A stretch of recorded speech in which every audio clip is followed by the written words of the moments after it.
A splendid evening it is to you viewers. Welcome to Equity News and Equity Access, your cross-section of the stock markets and of developments in the Zimbabwean economy. Thank you for joining us as we broadcast from Hampton Studios. I'm Ibn Mabunda. Let's get on to business. In our first story, trade stats for the month of April are out, released by ZimStats. And according to the stats, there has been a growth in terms of the trade deficit for Zimbabwe, growing by 324% to a negative $140 million. This is against the performance for the month of March, which came in at a negative $33 million. Imports of $417 million against exports of just $277 million. Let's get into the stats so that you get an appreciation of how Zimbabwe has fared. To begin with, we look at the trade balance position for Zimbabwe over the past several years. In 2010, we had a deficit of just $0.3 billion. 2011, $2.3 billion. 2012, this is when we record $4.7 billion, and a gradual improvement over the past couple of years, reaching up to $1.9 billion in 2017. So this has been a positive trajectory. However, for 2018, there was a widening with regards to the trade deficit to $2.5 billion. But why is this important? This is one of the factors that come into play when we speak about currency stability. Now, this would be a month-on-month presentation of how Zimbabwe has fared in recent months. Just here, June of 2018, we recorded a trade deficit of $230 million. September 2018 to 224, and from this point there has been an improvement with regards to our trade balance position, moving up to December of 2018 when we had a trade deficit of $130 million on a month-to-month basis. January 44, February 22, moving right up to March where we recorded a trade deficit position of $33 million. Now, what is worrisome here is that we seem to have actually recorded a widening of the trade deficit on a month-to-month basis, reaching up to $140 million.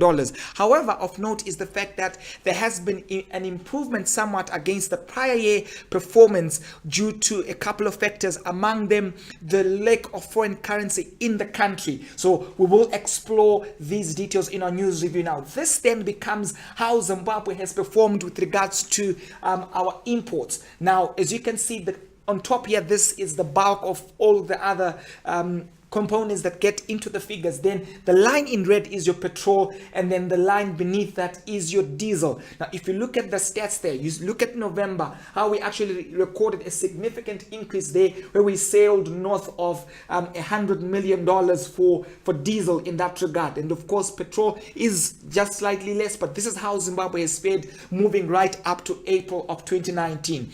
Just a quick look at petrol and diesel precisely. You would notice there the trend again. November takes a peak due to the festive season, but generally, if you look at the graph, you'd realize that in 2018 there was a significant jump against the performance of 2017 due to the issuance of treasury bills, an increase in money supply, increased demand, and of course the consumers or the citizens had much more to spend, resulting in those figures that we actually have had recorded in that particular regard. As we make progress, as power supply issues continue to rage in the country, ZESA reconsiders opening the Dema diesel power plant.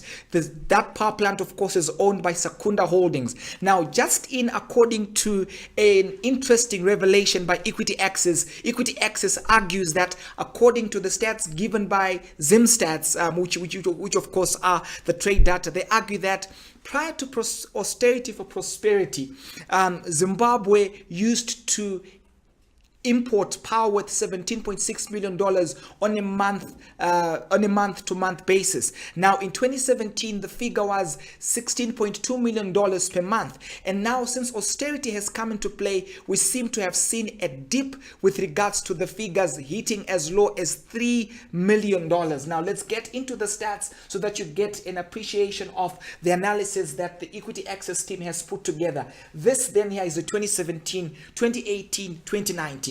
per month here on average. This was $16.2 million. In 2018, the average here is actually $17 million. Now, austerity comes into play when we have a new finance minister. And as you can see from the graph, quite evident there, we start hitting $3 million per month. So argument there then becomes, is it that Zimbabwe is out of power because we've low dam levels at Kariba, or we've got issues in Hwange vis-a-vis the figures that we see here on the graph? Well, seems to me figures don't lie. We'll discuss this in our news review. As we make progress, while Zimbabwe seeks to engage with the international community, Zambia has secured $100 million from the World Bank. Interesting development there. Mozambique, also some interesting developments. They've also recorded several positives in their performance in that particular regard. Just a quick look at what also Mozambique has recorded over the past few weeks or few months. You'd realize that they've also been able to secure more than $100 million, and this year they're expecting about $200 million from the very same institution, which is the World Bank. Also of note is the fact that in Johannesburg, Old Mutual has suspended its chief executive Peter Moyo, a Zimbabwean, over trust issues. They're set to have an annual general meeting on Friday, and it will be interesting to see how the story develops, because as a result of the suspension, their share price lost 5% in value. Also, just in Kenya, Safaricom as well as Vodacom have acquired intellectual property rights from on M-Pesa in a bid to explore untapped markets on the continent in a deal worth $13.4 million. This concludes our evening news bulletin. Up next is a news review. Please don't go anywhere.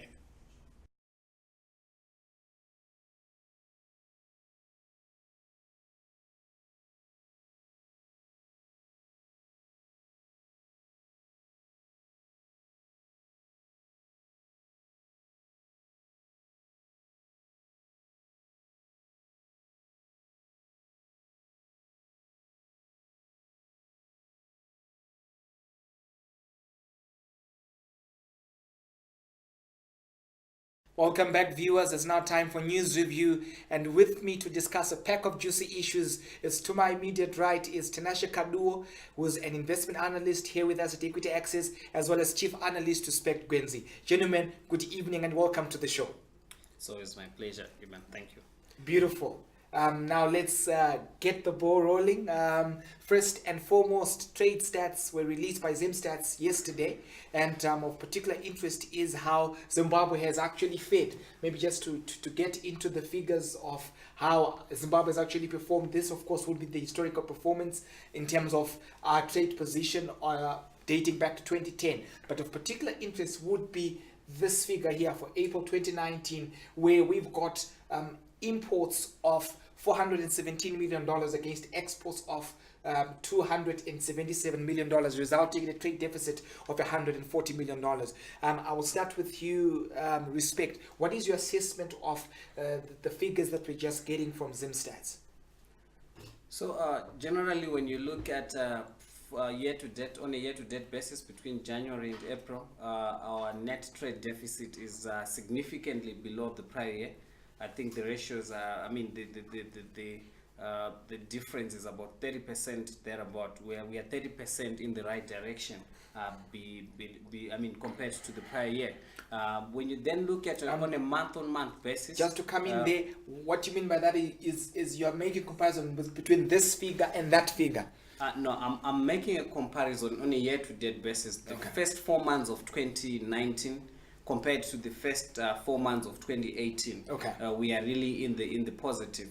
And even if you zoom back a bit to 2017, we are almost at 2017 levels. And 2017 is important. Why? Because that's the year where we realized the least in terms of the net trade deficit at about 1.8. The post-dollarization average is sitting at about 2.5 thereabout, with the worst one being 2011, where we realized a deficit of about 5 billion. So presently we have a deficit of about 300 thereabout in 4 months. And when you try to postulate and to do a simulation on the remaining months of the year, we could be headed for the least in terms of the trade deficit on a 10-year basis. That is, if maintained. But I think my comments on this with relation to the opportunity cost.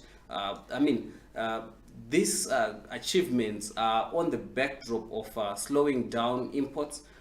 Industry has largely been starved of forex, and therefore it has been failing to import necessary raw materials for production. And when you lose production, definitely your GDP is also likely to go down, and that actually means low disposable incomes. So I think we have got a serious backlog in the country in terms of foreign payments. We also have seen a drastic decline in terms of the national produce, and these are some of the costs that we have incurred to achieve that favorable deficit position.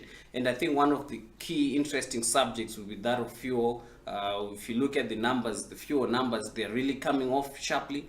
If you also look at the power in terms of electricity, it's also we're really trading in lower averages as well. And all that comes at a cost, because when you cut back importation of energy, you are definitely impacting production, and possibly you're giving rise to cost of production as well. And so all that has got a serious negative impact, which, if put into the equation, might actually see Zimbabwe in a worse off position. I realize. Now I'll throw this one to you, Tinashe. What would be just your comment with regards to how we've performed, and as well as the implication of these figures? Of interest there is to really look at how your imports have been performing. If you look at how your imports have been performing on a monthly basis, you are actually seeing more of an oscillating sequence there, where in a certain month you go up, in the second and the following month you come down. So if you look at even your deficit, how it is responding as well, you are seeing an oscillating sequence as well. A certain month your deficit improves, then the next month it drastically comes down or worsens severely. So if you see of interest there, the month of April, if you look at the components of the growth in imports there, we are seeing that we are a country which spend actually a lot on crude cooking oil imports. If you, that crude cooking oil, not the fuel per se, but your edible oils, we spend actually a significant jump in terms of cooking oil requirements. Then we also actually spend a lot in terms of grains, specifically rice, to be specific on that. Then also on the export side, I'm actually if you look at the export numbers, you are seeing the month of April. The month of April, we actually underperformed in terms of our exports. Driving that underperformance is your slow growth in output of your key minerals, which is actually a concern given what's happening in the economy. If you look at our exports, they're at 277 million compared to your March figure of 296, your February figure of 348, and your January figure of 293. You are seeing that your exports, they are actually coming down, whereas now your imports, you are seeing that it's now under pressure. They are actually rising. So if you try to project those figures, you are seeing that we are actually headed to actually a worse position in terms of deficit. We are in a nation which is actually a very high appetite of imports. Our industries, they are all down, and they are being substituted everything by imports. So to me, to say we are actually managing better the position, I don't think so. If you look at what's happening now, we are more entrenched in terms of foreign currency shortages. If vis-a-vis last year, the worsen in terms of forex allocation, of the availability of foreign currency, the situation is actually worsened. I'll throw this one back to you, Tinashe. What does this spell in terms of our currency? I mean, we just got currency reforms that have just come onto the space. What could this spell for Zimbabwe in terms of our currency? The strength of your currency, comes from your export performance, your trade performance, as well as confidence. And confidence sometimes, it attracts, investment. So the underperformance of your exports, which is to me a very key, signal to what is happening in terms of investment. It actually entails that investment is low. There is no one who is expanding capacity. So I think this is actually a source of concern. Then if you look at your imports, they are now coming up on a monthly basis, implying that locals, they are now, substituting domestic production with imports. But we already have, like what I said before, high appetite for imports. So if when, the availability of foreign currency improves, you might see, your imports, overshooting. And still, if we remove, those imports barriers, you see that that figure overshooting. Given this respect, is there a remedy? I think we are quite in quite a fix. Why? Because we are desperately in need of an enhancement in terms of our production, and obviously that demands forex injections. But looking at these numbers, the export numbers are not really looking good. But if you zoom in a bit to see what made up the export, I think I was particularly concerned about on two products, which is gold and tobacco, which are the key export products for Zimbabwe. And if you look at their numbers on a year-to-date basis, we have seen a 19% decline in volumes for tobacco, 50% off in terms of value. If you look at gold as well, for the 4 months to April, we are sitting at roughly about 27% in terms of deliveries downfall. So I think those numbers do not project a good trend for our exports going forward, because those two, they account for the largest share of our exports, and the challenges within those sectors are all known. They're currency related, and when we suffer on the export side in terms of generating forex, then it also means our industry is starved, and the ripple effect can be seen in other areas of the economy, be it financial services sector and so forth. So the remedy is not an easy one. I think we really have to set our macro environment. We have to also try to balance our books as well, and also constrain money supply in terms of the RTGS dollars. I think that might also help. But to say I expect that exports might quicken in the current year, I think that would be, it would be overstretched to imagine exports growing that much. Okay. Now, as we make progress, the World Bank has extended $100 million to Zambia, and this among several other developments in Zambia. And I also put in my report how Mozambique is also fed. What is your interpretation of that particular development with regards to Zambia? Of course, this is not today's development, just happened a few days ago, but of course would still be relevant because we as Zimbabwe, we are looking to engage the international community. I'll start with you, Tinashe. It's actually, an exciting development for our neighbor there across the Zambezi. If you look at that project, the 100 million is the project which they say with an acronym, Translate, which is transforming a landscape for development. So if you look at that project, they are trying to improve the natural resource and ecosystems. So the 100 million, it's earmarked for that.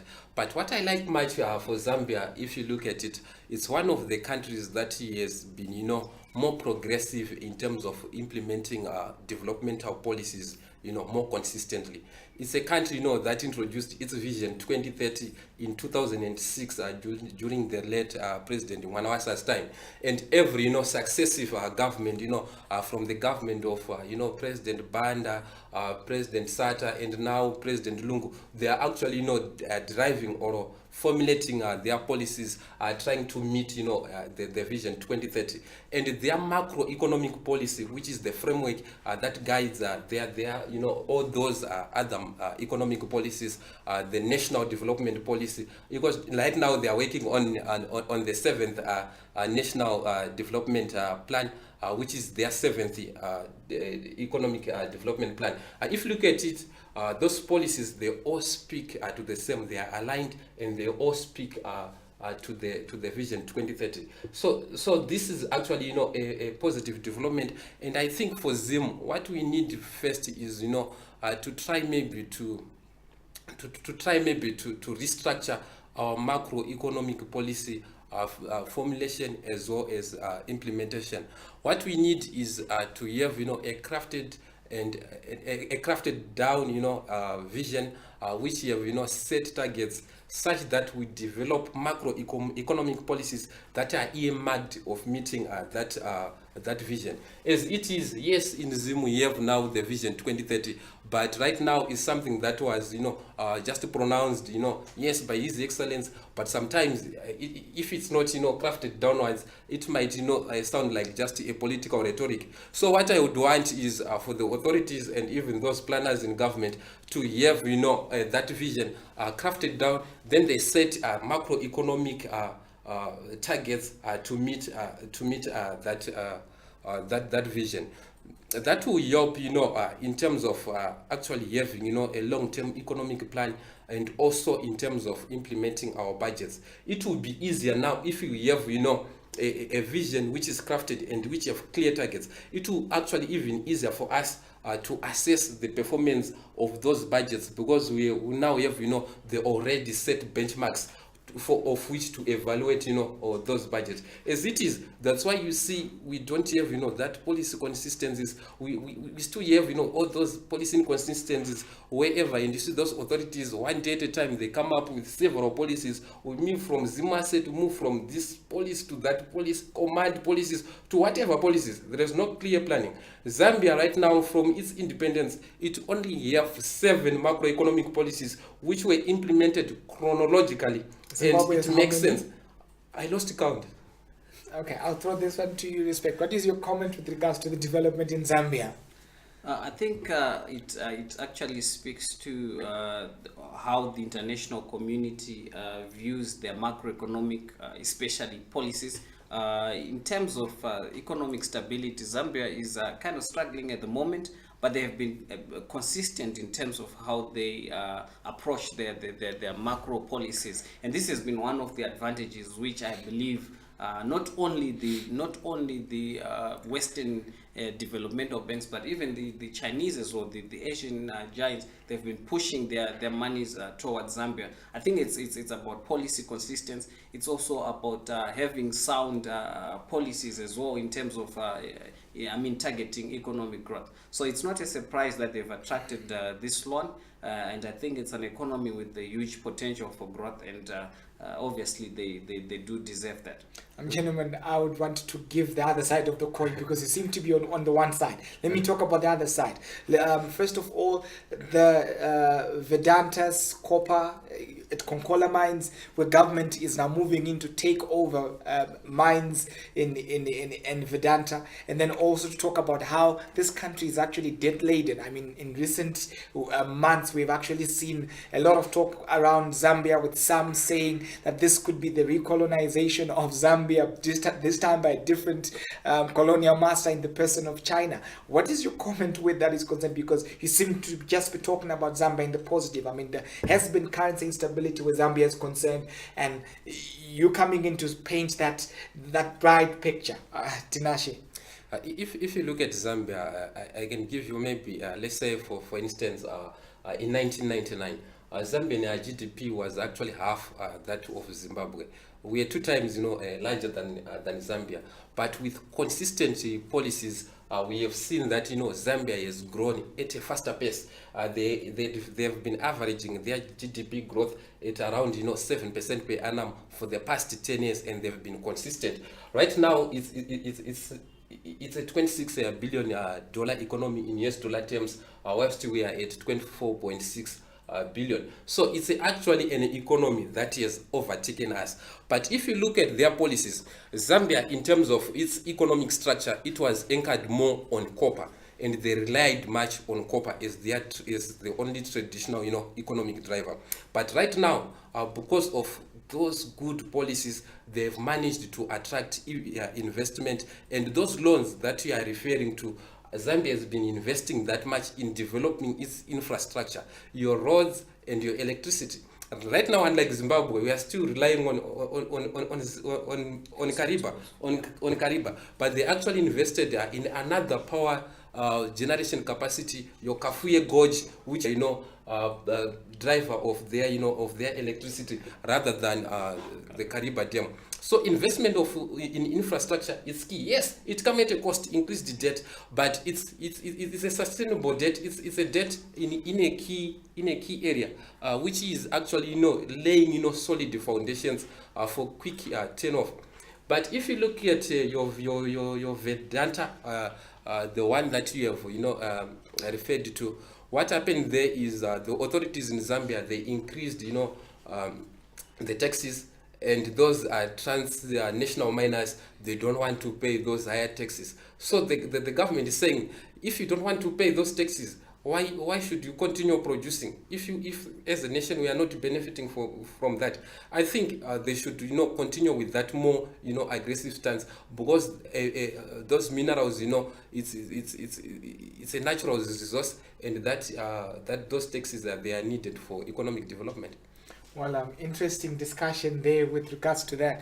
Now we get into an economic report, or should I say an economic revelation by the Equity Access team. And according to that argument from the Equity Access team, you analysts are saying, look, wars in Zimbabwe are the result of a decline with regards to the imports where power is concerned. Contrary report to what government has said. Government has actually said that we are suffering from low dam levels in Kariba, as well as issues to do with aging equipment at the Wange thermal power plants. Now, gentlemen, I'll throw the ball right into your hands. Okay, I think I'll have a first go on it. If you try to possibly press...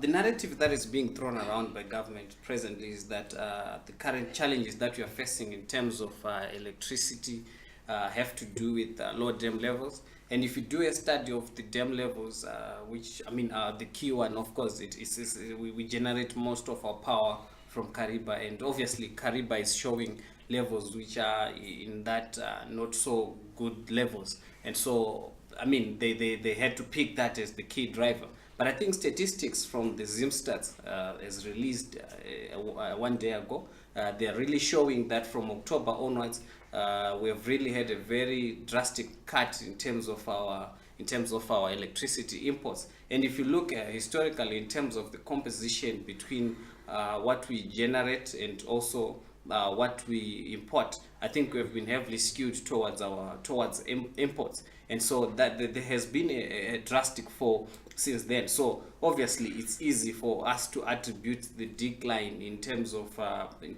electricity imports as the major determinant of the electricity challenges that we're facing. So government is literally broke. They don't have the forex to pay for those imports. And I think some of the concerns that are coming out is to say, what is the relationship between the time of austerity and the timing of the coming off in terms of our imports? I think there's two ways to look at it. If you look at what austerity does, you're trying to cut back in terms of subsidies in the economy. So if you're trying to cut subsidies, because subsidies have a net payoff, because government will be in a way paying for, because electricity is imported in USD terms, and whose money is that? It's money that obviously government was taking at 1:1 from miners and whatnot. That is that is before the liberalization of the exchange rate in February. So it is believed that there was a cost attached to pursuing that model of sourcing forex and obviously committing it to import generation.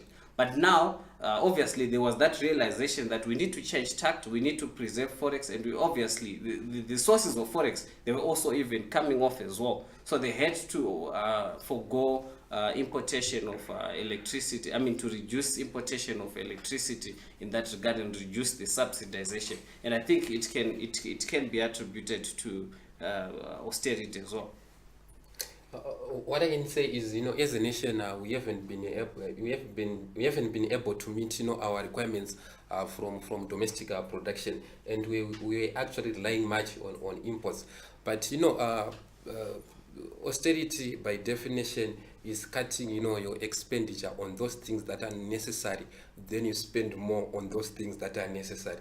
But when the finance minister is cutting expenditure on electricity, which is actually, a key input to all productive processes, I think he has gotten that wrong. What I would want is maybe to cut, expenditure on certain other things, but maintain, power. But if you cut your electricity and your industries run short of power and those equipment lies idle, the processes or their production, in terms of cost wise, it will be grossly affected. And that's why we are seeing, even our exports are coming down, because there is now lost production because of unavailability of electricity. Okay, so what could this spell going forward? I mean, with these figures, are we likely to see a continued trajectory for that? And if at all it is sustained, what does this mean for Zimbabwe? Of course, I think we don't have the funds to cover that shortfall. Presently, we are grappled with trying to source money for the interbank and whatnot, and importation of electricity, among other things like fuel, has been liberalized. So it actually exerts more pressure, and I don't think ZESA will be able to obviously come up with funds to, but I think at the end of the day, it's also about the right pricing. If you're pricing your electricity rightly, then it also means you could be able to to fund your importation. So I think that's where this whole subsidy issue comes in. So maybe if you increase your prices to match the parity for importation, then you might be able to see electricity going up there. But when the price goes up there, it also affects production in terms of industry, and that obviously constrains growth. So I think this is going to be a sustained path up until we possibly receive funding of sort. Lastly, what's better, to increase the price of electricity while as we get it, or to keep it sustained at very low sub-market prices without the electricity? What's better is just to find more funds for imports, because otherwise we don't have even capacity to substitute your imports with domestic production. What's needed, we don't have the capacity to produce and we rely on imports. We really need to import, so the government has to source those funds and will continue importing. I realize. Well, thank you, gentlemen, for the enlightening conversation. Thank you guys for watching. This concludes our news review. Up next is a focus on the stock market. Don't go anywhere.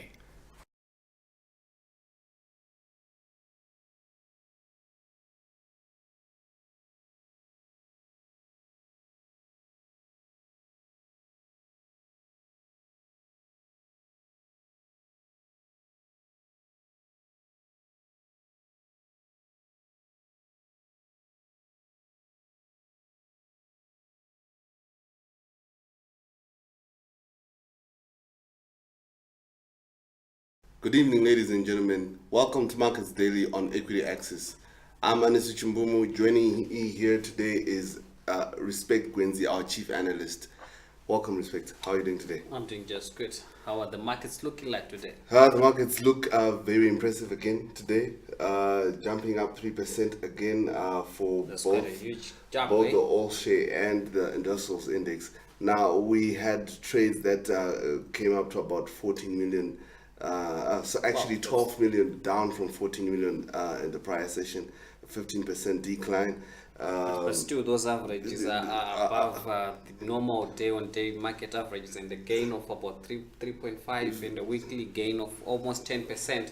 I think those averages are obviously far beyond what you normally expect. What do you think are the positives around these gains? Well, the positives seem to be. I think they're still muchly related to the interbank. The Monday status. Yes, because as of Monday, the statement was put out in the press, and then now it is Friday. Nothing materialistic has really happened, and that interbank market rate has also pretty much deteriorated at a faster rate than it did prior to that statement. So it may be that, and then also an obvious case of inflationary pressures coming in because of that exchange rate playing I also believe that liberalization actually causes value to be lost at a much faster rate when there were these measures to protect value or to protect the RTGS Yes. through controlling of the USD, it actually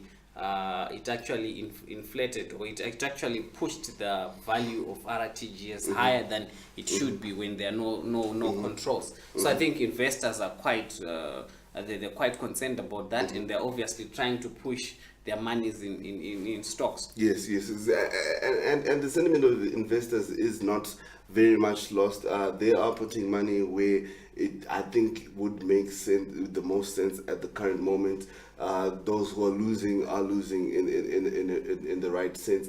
I mean, Cassava did mention that the other day that they did reach about 10,000 via drivers now, Okay. which should be improving their earnings, and so, because they also are looking to release their financial results by the end of the month. Yeah. This should be only the drive that it should be a positive for their counter, also including Econet there, and then also Stuart Bank coming into the top 5 according to our statistics, that we predicted that by the time that they release their results, they would still hold their position in the top 5 banks.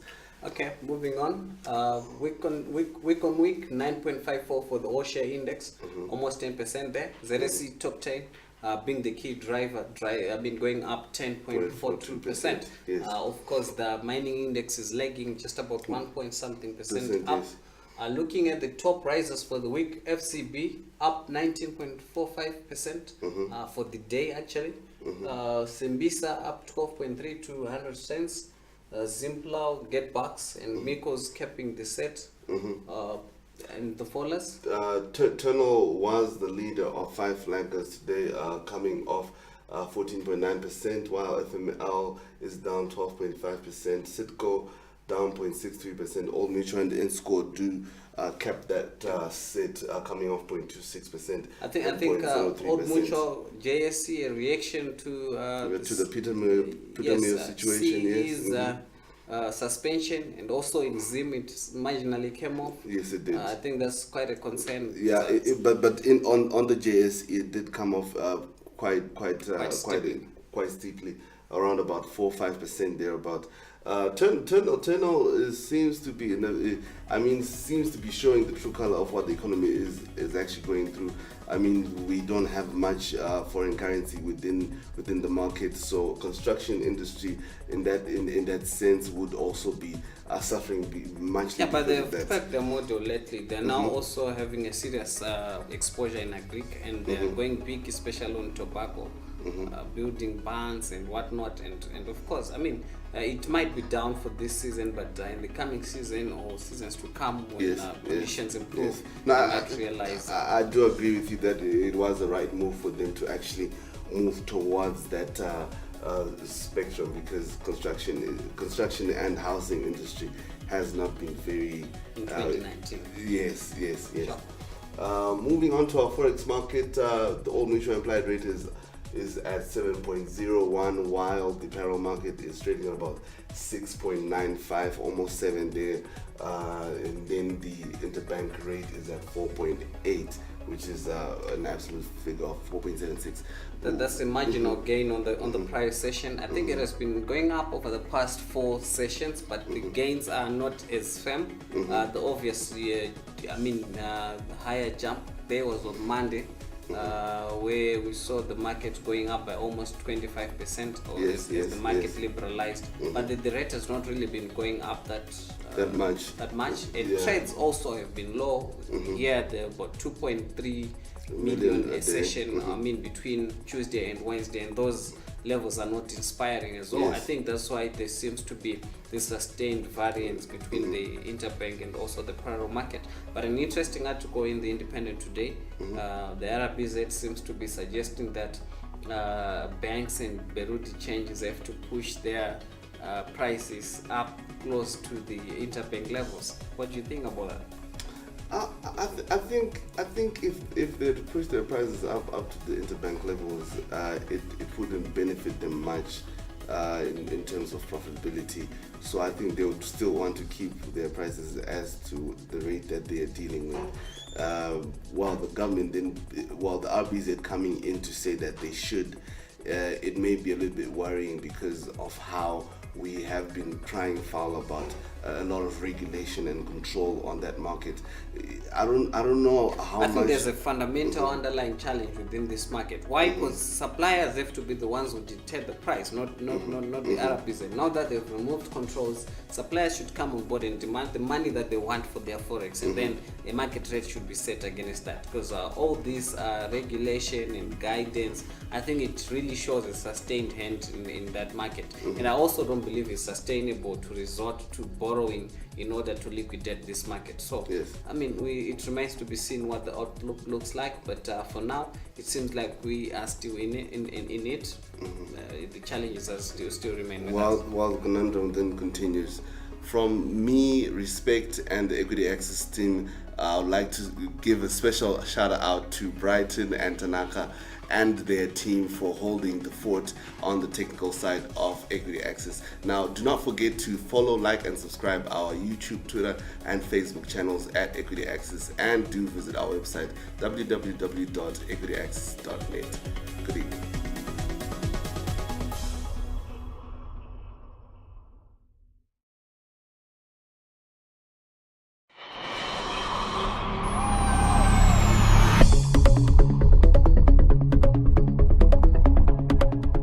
A splendid evening it is to you viewers. Welcome to Equity News and Equity Access, your cross-section of the stock markets and of developments in the Zimbabwean economy. Thank you for joining us as we broadcast from Hampton Studios. I'm Ibn Mabunda. Let's get on to business. In our first story, trade stats for the month of April are out, released by Zim Stats, and according to the stats, there has been a growth